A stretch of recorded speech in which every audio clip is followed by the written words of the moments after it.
Hello Anderson County, this is Councilman Brett Sanders recapping February the 15th, 2022's meeting. First of all, in the meeting we had a report from the Litter Ad Hoc Committee, which John Wright Jr. is chairing, and also met with some of the county employees and I think some people at the state level involved, and they're talking on having a countywide cleanup day. They were talking on some enforcement, education, and some other programs as well. And I think the next one they're going to have will be kind of later in the afternoon so that we get some public input as well.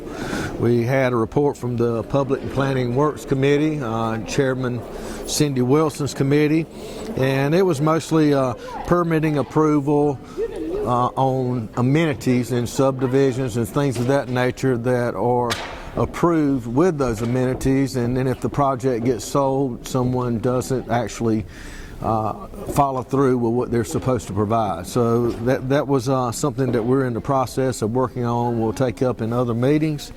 There was also some concern about Planning Commission attendance, which I think we've got that resolved now. We have 7 Planning Committee members and 2 at large, which that was a state formed back in 1976, I believe. So they're under the authority of the state, but council does have some input on the appointments of those members.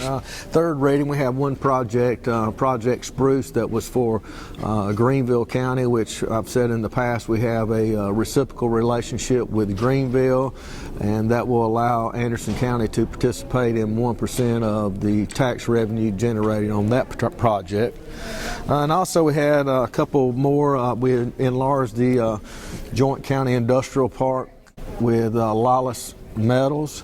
I think there is going to be a $2.8 million investment, 10 jobs at $27.40 something cents per hour. Nice family owned, second gen, I think generations in there now. I'm glad that they're expanding and still continuing to call Anderson County home.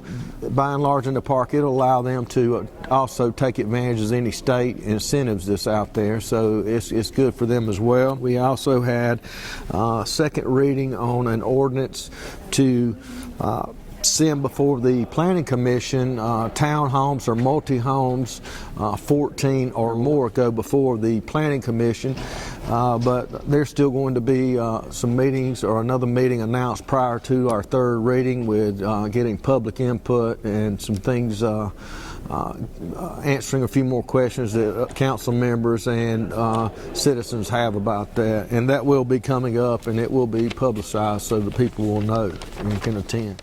We finally had an ordinance to amend Article 2 and 3 on our emergency service or emergency medical services, and what that was is it's a franchise agreement for non-medical emergencies like just transportation and things of that nature. As the county's growing, I know other counties have had some issues with that, and it basically requires them to have a franchise agreement with the county to make sure that not only are they providing a quality service, but also that they have the proper insurance and things of that nature.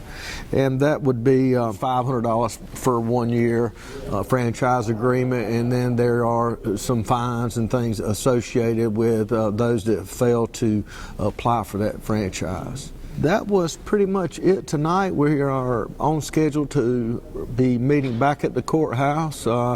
As I said in the meeting tonight, I'd like to thank everyone here at the Civic Center for all their hard work in setting everything up, and great county employees. So looking forward to being back at the courthouse, and hope everyone will have an opportunity to come out and join us.